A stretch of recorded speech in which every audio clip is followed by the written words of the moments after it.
Bien, vamos a continuar con nuestro estudio de los circuitos hidráulicos y lo que vamos a hacer ahora es analizar qué es lo que sucede con la resistencia del circuito a medida que va aumentando la sección total y a la vez van aumentando la cantidad de ramificaciones que el circuito tiene.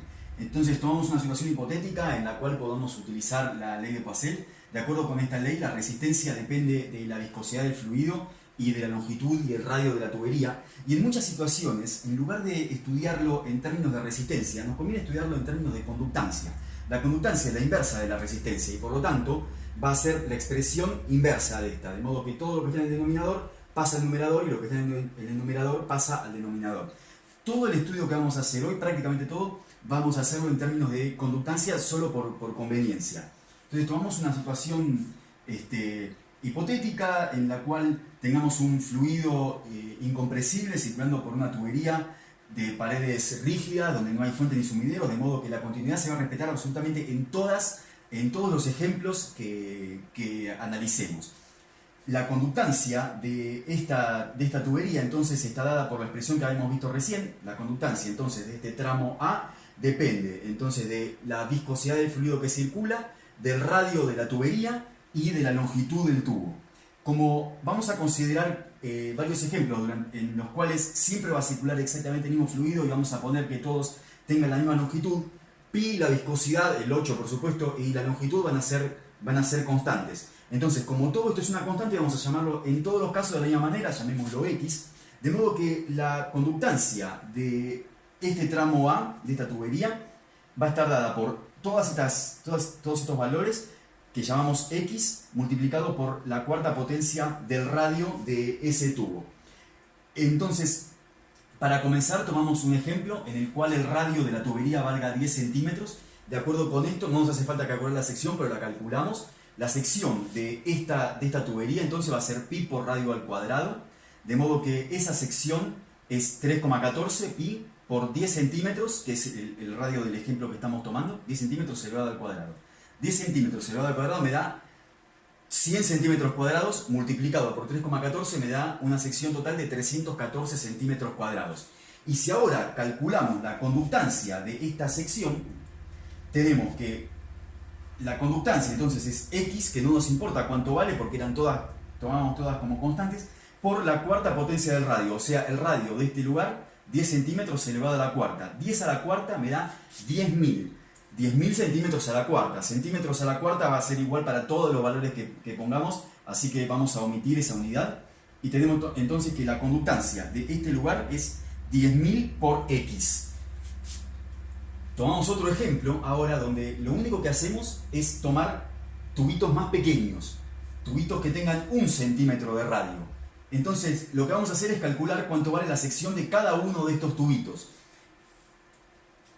La sección de cada uno de esos tubitos es pi por el radio de cada tubito elevado al cuadrado. El radio es 1 centímetro, de modo que 1 centímetro elevado al cuadrado me da 1 centímetro cuadrado multiplicado por 3,14, me da que la sección de cada uno de estos tubitos es de 3,14 centímetros cuadrados. Si yo la considero 100 tubitos, la sección total de esos 100 tubitos iguales a estos va a ser esto multiplicado por 100.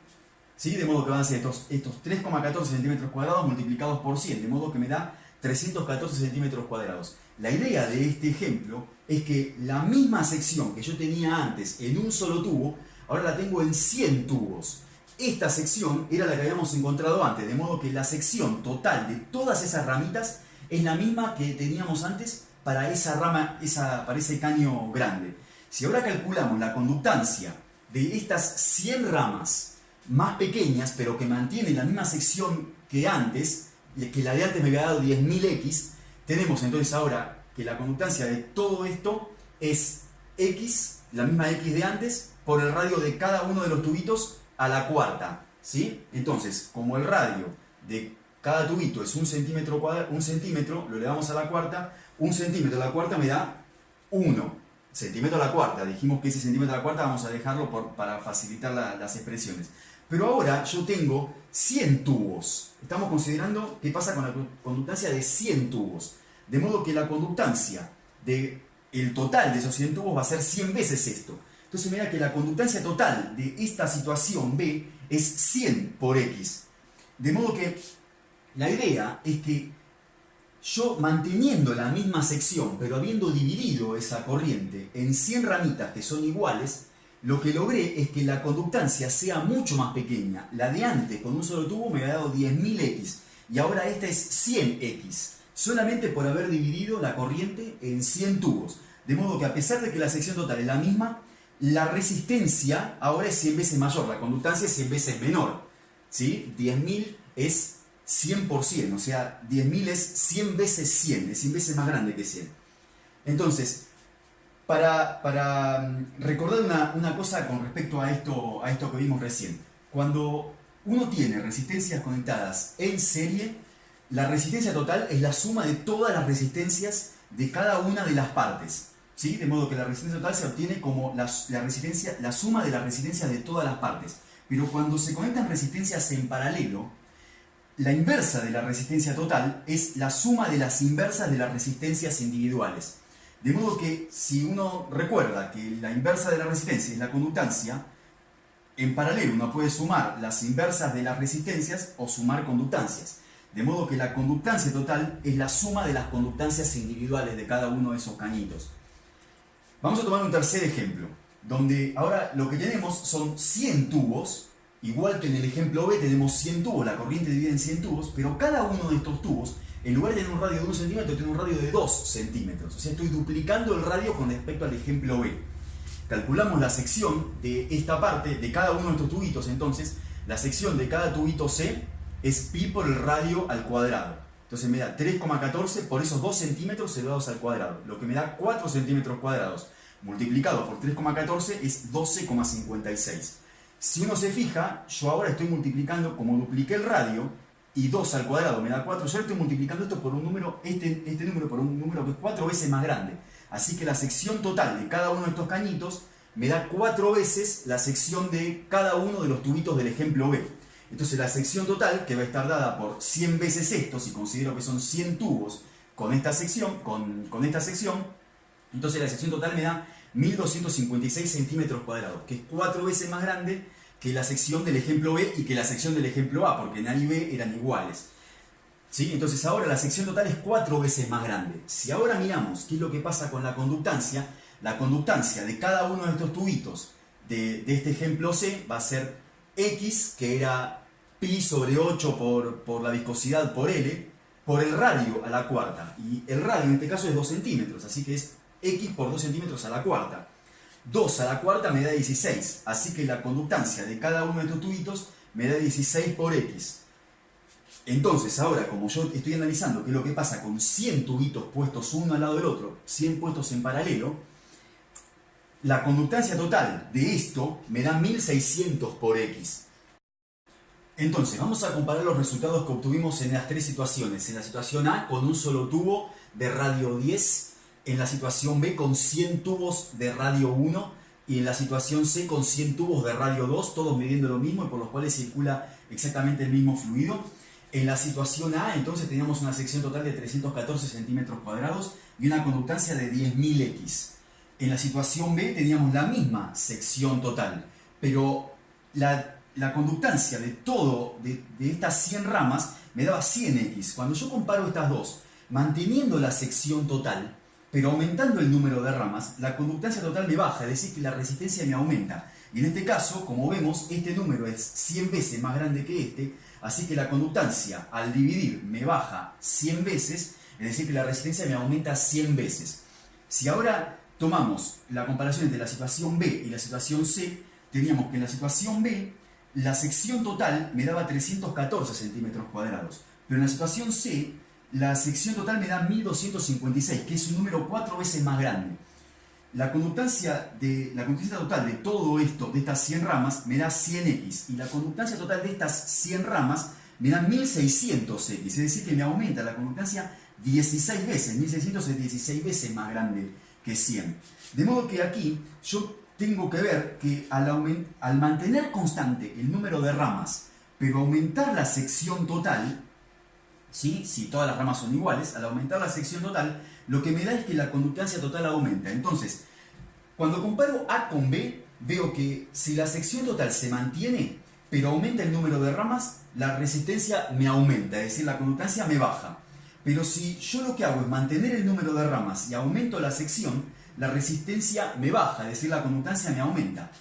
Cuando yo miro esto y comparo la situación A con la situación C, donde a la vez aumenta la sección y aumenta la cantidad de ramas, lo que veo es que en el ejemplo A la sección total era 314 y acá la sección total es 4 veces más grande. Pero cuando miro las conductancias me encuentro con que en el ejemplo A la conductancia era 10.000x y en el ejemplo C, a pesar de que la sección total aumentó, la conductancia sigue siendo más baja que esta. Este número es menos que la sexta parte de 10.000. Así que a pesar de que la sección me aumentó 4 veces, la conductancia me bajó a la sexta parte. De modo que si ahora resumimos todo esto y pensamos en todas las comparaciones que vimos recién, si yo mantengo la sección pero divido la corriente de fluido, la conductancia me baja, es decir, que la resistencia me aumenta, que era la comparación entre los ejemplos A y el ejemplo B. Yo aumentaba el número de ramas, la sección total se mantiene igual, pero me aumenta la resistencia, es decir, me baja la conductancia. Si ahora, en lugar de aumentar el número de ramas, yo mantengo constante el número de ramas, pero aumento la sección, lo que sucede es que la conductancia me aumenta, es decir, la resistencia es menor.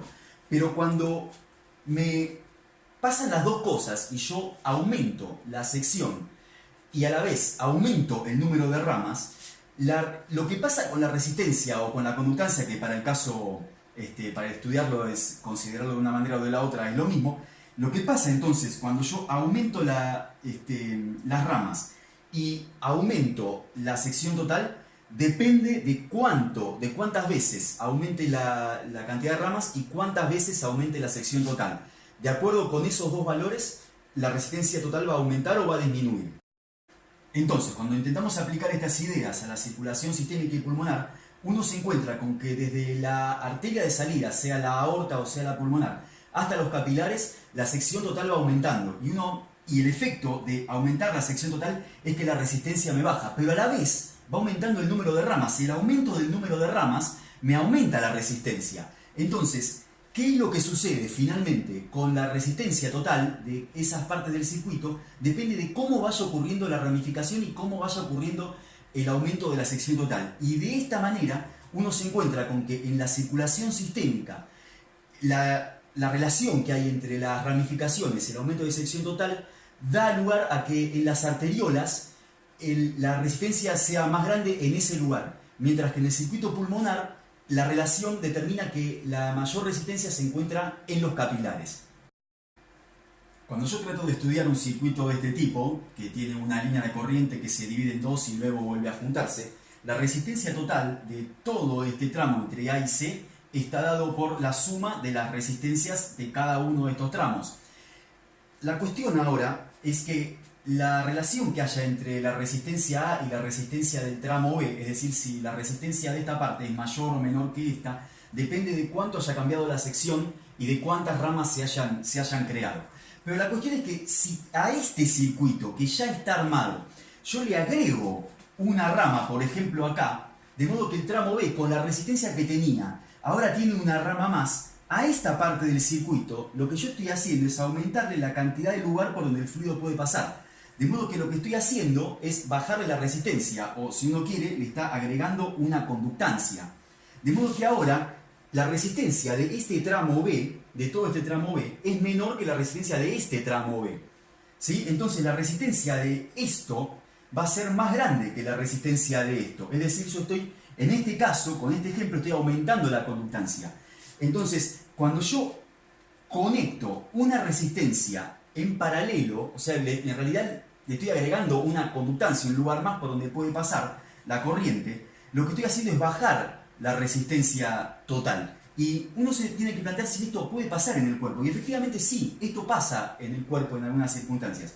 Cuando un tejido se hiperplasia, o por ejemplo cuando existe la formación de una neoplasia, ese tumor que crece va produciendo neoformación de vasos, es decir, va aumentando el número de capilares que se van agregando en paralelo unos con otros. De modo que lo que está sucediendo en ese tejido tumoral en particular es aumentar la conductancia de ese tejido. De modo que al aumentar la conductancia, lo que uno consigue bajando la resistencia es aumentar el flujo, de acuerdo con lo que habíamos visto antes con la ley de Poisson. Si ahora vuelvo a tomar este circuito, y donde la resistencia total es la suma de la resistencia del tramo A más la resistencia del tramo B más la resistencia del tramo C, y yo a esto le agrego una resistencia más, un sitio, una oclusión conectada en serie, entonces la resistencia total va a ser, en este caso, más grande, porque a la resistencia que ya tenía toda esta parte del circuito le estoy agregando la resistencia de esta parte. De modo que agregar a un circuito ya armado una resistencia en serie me aumenta la resistencia total. Y esto también sucede en el cuerpo. Cada vez que se desarrolla una estenosis, por ejemplo en la arteria renal o en la bifurcación carotidia, lo que está sucediendo es que está aumentando la resistencia de ese sector. Entonces, para resumir, cuando a un circuito se le agrega una resistencia conectada en serie, la resistencia total me aumenta, es decir, me baja la conductancia.